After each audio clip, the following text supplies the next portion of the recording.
Today I'm going to talk about Murder Maker and chapter 8 and 9. And first I'm going to introduce the characters. Glala, main character, and Louis, Glala's friend. Diane, Glala's friend. Alec, Diana's mate. And Gina, Alec's mistress. Hema, Glala's friends. And Terry, Hema's ex-husband. Kirsty, Hema and Terry's daughter, Sharon, Terry's girlfriend, and Jordan, the landlord of King's Arms. King's Arms is a pub. And Madeline, the manager of Terry's stable.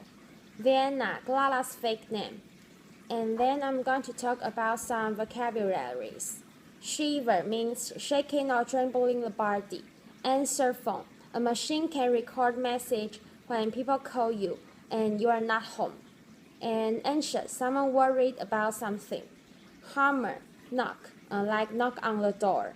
And dreadful, something or someone terrible. Callous, something false or someone troubles.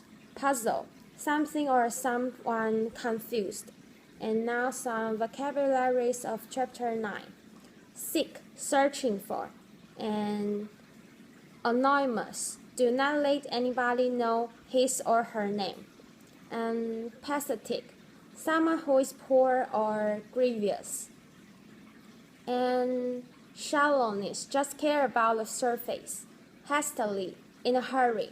Presumably, probably. And scandal, some bad news of someone.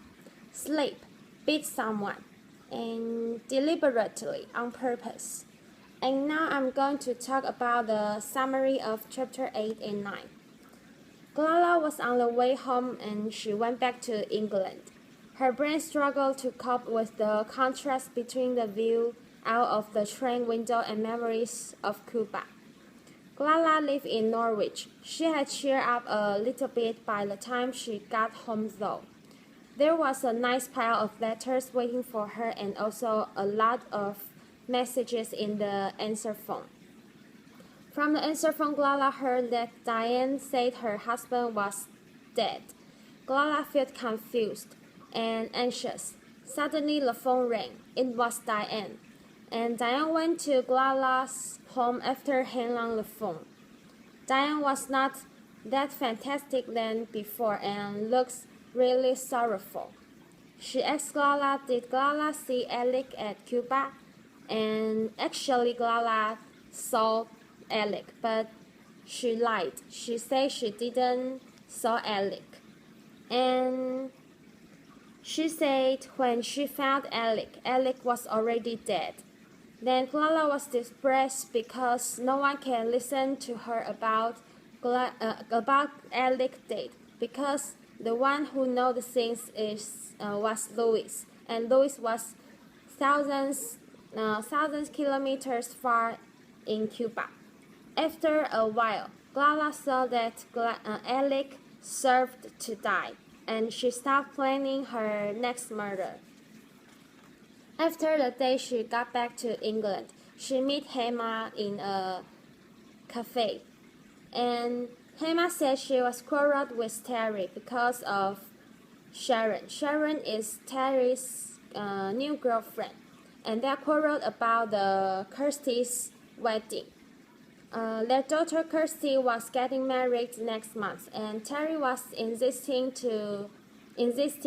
on bringing Sherry.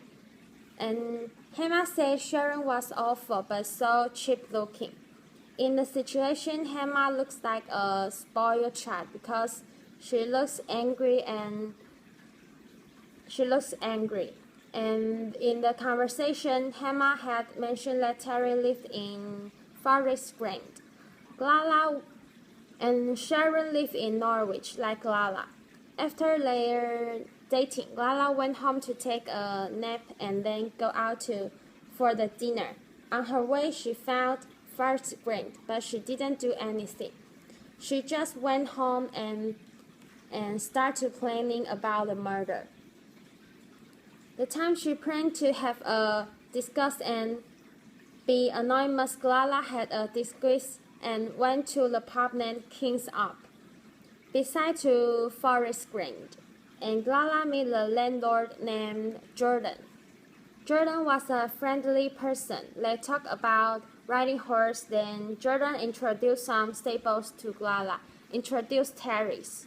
And that day, Glala lived in the pub. The next day, Glala drove to Forest Green on purpose to meet Terry because in that day she didn't saw Terry. And Terry was attracted by Glala, and they decided to meet at Terry's stables. At the stable, Glala saw Terry blind to a horse and shot, followed by a step. Glala really had cruelty to animals. She just wanted to kill Terry, but she didn't. Then Terry finally came out of the stables, smiling at her as if he had never been a bad temper at all. And Terry asked Glala for teaching her riding horse at the coffee shop. Even asked her to come to his house that night, and it made Glala disgust to him. That's all. Thank you.